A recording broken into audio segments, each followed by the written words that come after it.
அகரம் முதல எழுத்தெல்லாம் ஆதி பகவன் முதற்றே உலகு.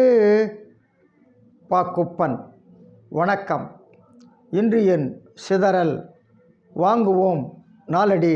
சான்றோர் பெருமக்களே, நாலடியாரில் அறிவின்மை எனும் தலைப்பில் இன்று ஒரு நல்ல பாடல். கற்றறிந்த நாவினார் சொல்லார் தம் சோர்வு அஞ்சி மற்றையர் ஆவார் பகர்வர் பனையின் மேல் வற்றிய ஓலை கலகலக்கும் எஞ்ஞான்றும் பச்சோலைக்கு இல்லை ஒலி.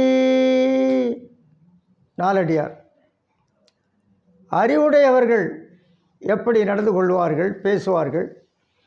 அறிவில்லாதவர்கள் எப்படி நடந்து கொள்வார்கள், பேசுவார்கள் என்று மிக அழகாக இந்த நாலடியார் பாடல் நமக்கு எடுத்து சொல்லுகிறது.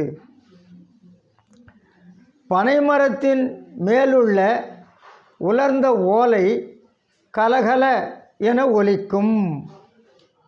எந்நாளும் பச்சை ஓலைக்கு இல்லை ஒலி. என்னவா? உலர்ந்து போன ஓலை, வற்றிய ஓலை கலகலகலன்னு சத்தம் வருமா?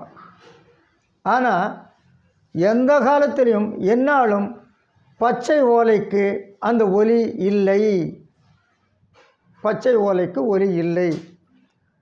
அதுபோல நூல்களை கற்று உண்மை பொருளை உணர்ந்த நாவினை உடையவர்கள் தாம் சொல்லும் சொற்களில் ஏதாவது பிழை வந்துவிடுமோ, ஏதாவது தவறு வந்துவிடுமோ என்று அஞ்சி கண்டபடியெல்லாம் பேச மாட்டார்கள்.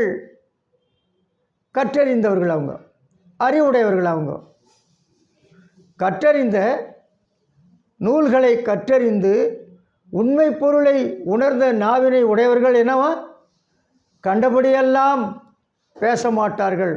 ஆனால் கல்லாதவரோ சலசல என தம் வாயில் வந்ததையெல்லாம் பேசிக்கொண்டே இருப்பர். அப்போ இதிலிருந்து யார் கற்றறிந்தவர்கள், யார் கல்லாதவர்கள் என்பதை நாம் புரிந்து கொள்ளலாம். சுருக்கமாக சொன்னால், அறிவுடையோர் அடங்கி இருப்பர், அறிவிலார் ஆர்ப்பரிப்பர். சான்றோர் பெருமக்களே, நாம் அறிவுடையவராக விளங்குவோமா? நன்றி, வணக்கம்.